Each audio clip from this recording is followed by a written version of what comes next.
الذي أحسن كل شيء خلقه وبدأ خلق الإنسان। ব্যাপক উৎসাহ উদ্দীপনার মধ্য দিয়ে অনুষ্ঠিত হলো জাতীয় হিফজুল কোরআন প্রতিযোগিতা 2025। এতে হাফেজ মাওলানা সহ হাজারো শিশু কিশোর প্রতিযোগী অংশগ্রহণ করেন। প্রতিযোগিতাকে কেন্দ্র করে পুরো এলাকা জুড়ে উৎসব আমেজের সৃষ্টি হয়। ব্রাহ্মণবাড়িয়ার মানসানাপুর উপজেলার দড়িকান্দি ইউনিয়নের ইমামনগর জামিয়া ইসলামিয়া কওমি মাদ্রাসার আয়োজনে এই প্রথমবারের মতো অনুষ্ঠিত হলো হিফজুল কোরআন প্রতিযোগিতা। এই প্রতিযোগিতায় ব্রাহ্মণবাড়িয়া ছাড়াও ঢাকা, সিলেট, নরসিংদী, নারায়ণগঞ্জ সহ সারা দেশ থেকে আসা বিভিন্ন মাদ্রাসার অনূর্ধ্ব 12, 15 ও 17 বছরের হাজারো শিশু শিক্ষার্থীরা অংশগ্রহণ করেন।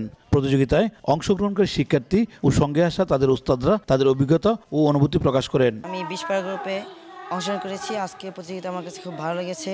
1 থেকে 30 পারা অংশগ্রহণ করেছি আর এই জায়গাটা অনেক ভালো লেগেছে।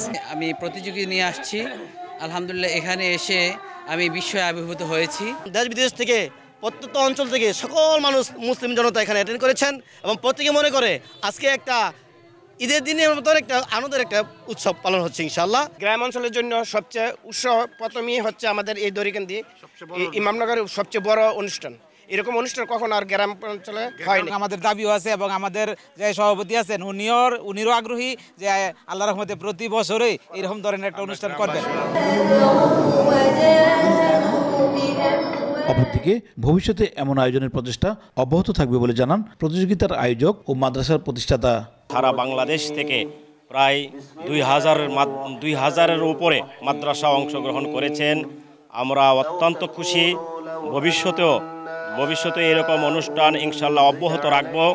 আমাদের যে আকাঙ্ক্ষা ছিল যে বড় একটা সম্মেলন এবং সুদূর বাংলাদেশের সব অঞ্চল থেকে এখানে অংশগ্রহণ, এটা আলহামদুলিল্লাহ হয়েছে। আমরা অত্যন্ত খুশি।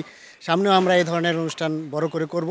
প্রতিযোগিতায় পূর্ণ 30 পেরায় অংশগ্রহণ করেন অনূর্ধ্ব 17 ও ধারাবাহিক 20 পেরায় অনূর্ধ্ব 15 এবং ধারাবাহিক 10 পেরায় অনূর্ধ্ব 12 বছর বয়সী কোরআনের হেফাজ বিভাগের শিক্ষার্থীরা অংশগ্রহণ করেন। তাদের থেকে প্রতিটি গ্রুপে 5 জন করে 15 জনকে নগদ অর্থ পুরস্কৃত করা হয়।